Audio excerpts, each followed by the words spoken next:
Welcome back to the channel. On this video I'm going to show you how to replace the inverter in your camper van. When you buy a cheap inverter, they don't last and then you have to replace it. 2 days ago I went to turn on the inverter and a beeping noise came on, and then when I checked the inverter on the LED screen here it said overload. One of these switches were red. I tried it 3 times and the exact same thing kept on happening. From the switch inside the living area I pressed the switch and then the beeping noise would kick in, and then I checked it again and the exact same thing happened. When I checked the inverter for the 3rd time there was a smell of burn, so that's quite worrying and I need to change it out because obviously something has gone in the inverter. So what I have to do is I've got to disconnect the inverter from the batteries in the back here. First thing to do is to remove this lid. That will allow me to get into the cables that are connecting the inverter to the 3 leisure batteries, and I can then remove those cables and then take out the inverter and then ship it off to Amazon and get a new one. The red cable here is coming from the inverter, and then you have the black negative cable here coming from the inverter. So what I'm going to do first is I'm going to remove the black cable, which is the negative cable, and then I will remove the red cable, the positive cable, and then I will remove the earth cable, which is earthed to the chassis of the van.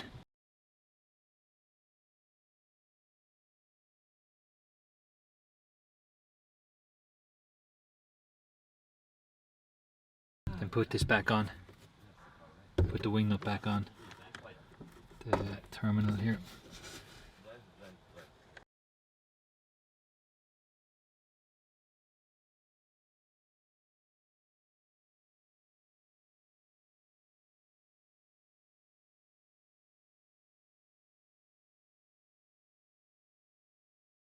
Next thing to do is to remove the earth cable from the chassis of the van.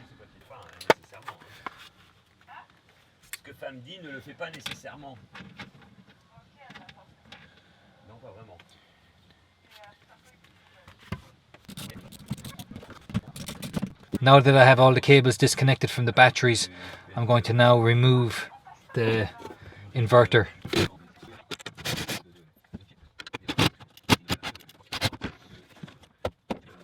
And the last thing to remove is the fuse, and that's just got 2 screws, one here and one on the bottom. So I've taken off the cap and that will allow me to get in to those screws.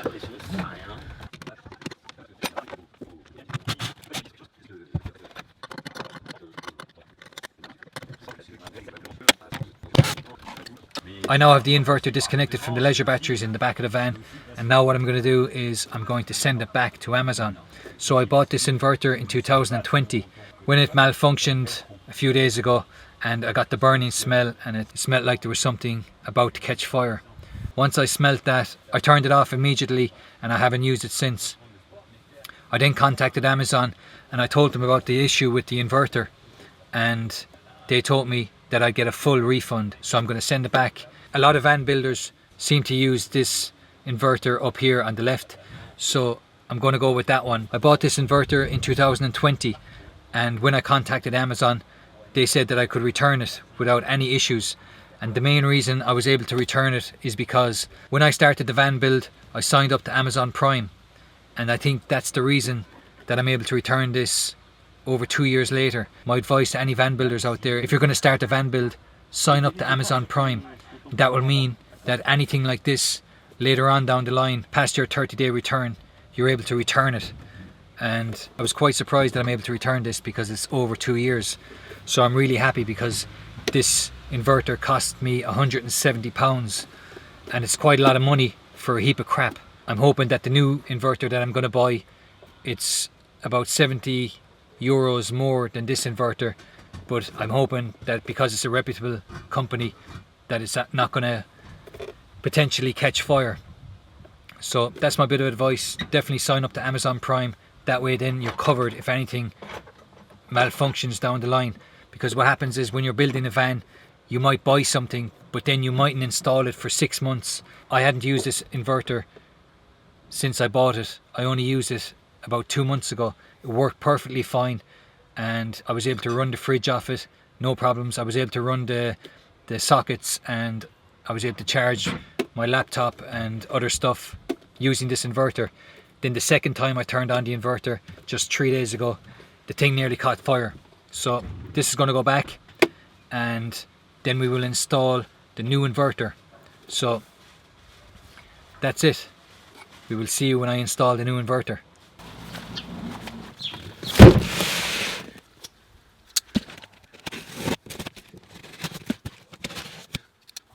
The new inverter has arrived, so let's open it up and see what it looks like inside. So you've got some booklets with it. DC to AC power inverter. It's a Renogy 2000W inverter.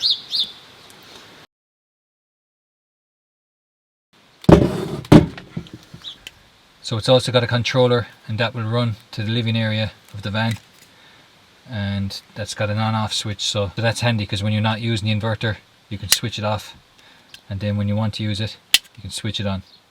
These are the cables that arrived with the inverter. For some reason they gave me 2 packs of them. They're the exact same, the same length. But what I think I'm going to do is I'm going to go with these cables from the old inverter. So on this side of the inverter you have your 2 plug sockets, then you have your connection for the remote cable, goes in here, off is in the middle, on is to the left, and then remote is all the ways to the right. And then you have your power cable here, and then here you have your AC input, which is the fuse. That's why I think these cables didn't come with the fuse, because I think the fuse is built in. And then you have your remote on and off, and that will connect here into this end, and then you switch it on and leave it on the remote to operate the remote on and off from inside the living area. And then on the opposite end, what you have is you have your negative terminal, and then you have your positive terminal. Obviously negative will be your black cable, and then your positive will be your red cable. And you also have your ground cable here. Once I have those cables connected to the inverter, I will then connect them to the battery.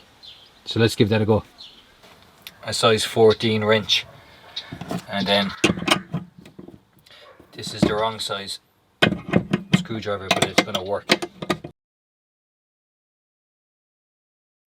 You've got 2 washers. You've got your regular washer, and then you've got your locking washer.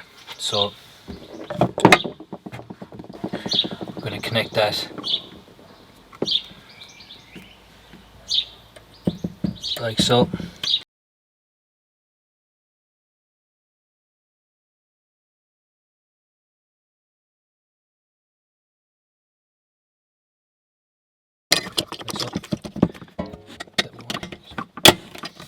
Like so, and then we have the red cable.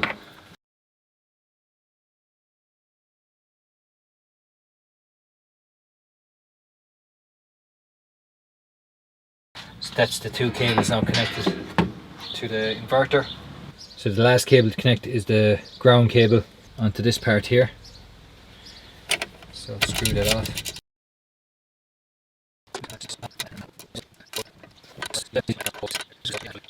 Now that all the wires are connected to the inverter, I'm going to now connect it to the battery. The new inverter is a lot bigger than the old inverter, so that means I can't mount it where the old inverter was mounted. So what I'm going to do is I'm going to connect it to the batteries, put back on the top here, then I can secure the inverter to the top of this battery bank.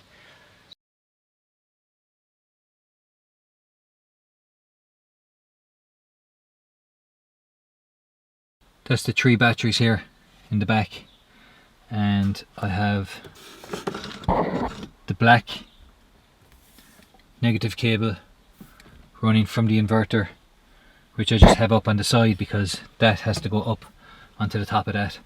So it's running there, and I have that connected here to this end, and then I have the red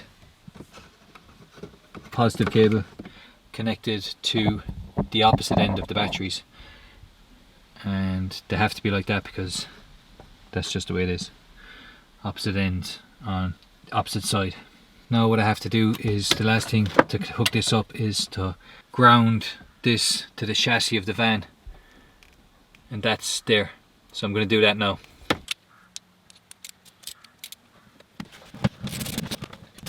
So now that I have the inverter connected to the leisure batteries in the back and I have it grounded to the chassis of the van, I'm now going to place the lid back on top of the batteries, and that way I can then place the inverter on top of that.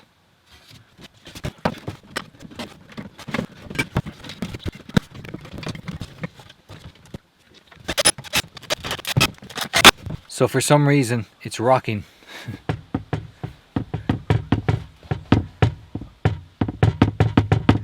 This is also rocking on the floor of the van.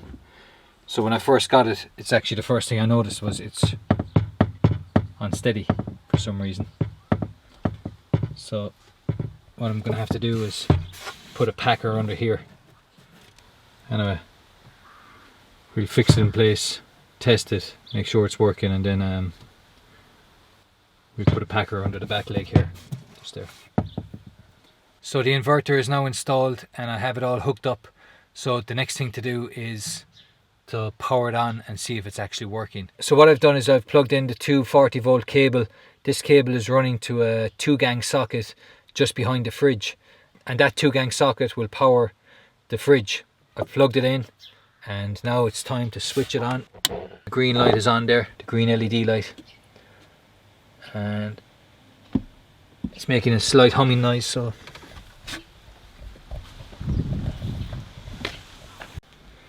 here's the fridge. Let's see if the fridge is working. Yeah, the light's on and the fridge is working. So I'm happy with that. The inverter is working, the fridge is on, so now the next step to do is to hook up the remote control, and that's basically, you just connect it to the opposite end here. I'm going to run this cable from the inside. I'm going to run the cable for the control switch down underneath the seat. So this is the seat that you sit on from the inside, and there's a little gap here between the base of the seat and the top of the wheel boxes that I made. So I'm running cables through that, and then that runs up to the inside of the wardrobe. So I'm going to do that now, and I will show you from the inside what it looks like. So this is where the old controller was for the previous inverter. As I just said, the cable will run underneath the base of the seat, and then it will run into the wardrobe here, and it'll run up along the wardrobe, and then it will connect here to the controller. So that's the controller. So what I have to do is, because that's a different shape to the previous one, I have to cut out for this because it's wider. So that's what I'm going to do now. As you can see here, that is a bit wider, so I have to cut out for that.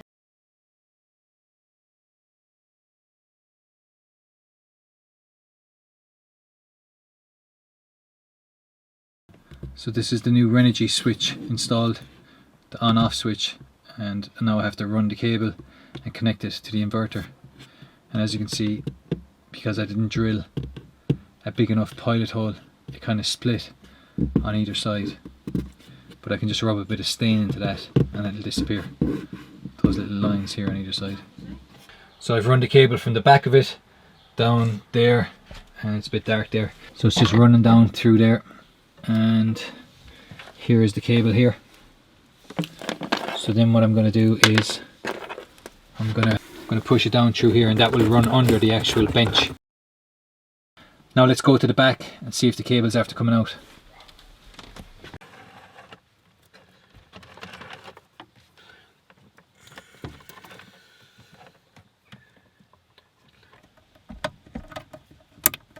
like so.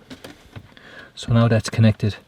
Now what I have to do is switch that onto remote, and that's the one the furthest to the right. See the green LED light indicating that it's working, and you can actually hear the fridge here. The light on the fridge is on, so that means the fridge is working. That's the end of this episode. I hope you've enjoyed it. I hope it gives you some ideas on how to install your Renogy inverter into your camper van. I'm hoping this inverter will last a lot longer than the last inverter. I'm happy with it so far. I will give you an update on how it's performing later on, and hopefully we don't have any issues with this inverter. So if you've enjoyed this video, please do give it a thumbs up, and also if you haven't already, please do subscribe to the channel and click the notification bell icon up there somewhere. That means that you'll be the first to be notified for future videos when I release them on this channel. So again, thanks a million for watching. I'll see you on the next one. Good luck. Oh, Happy, what do you think of that? Wasn't too hard, was it? Happy, where's the cat?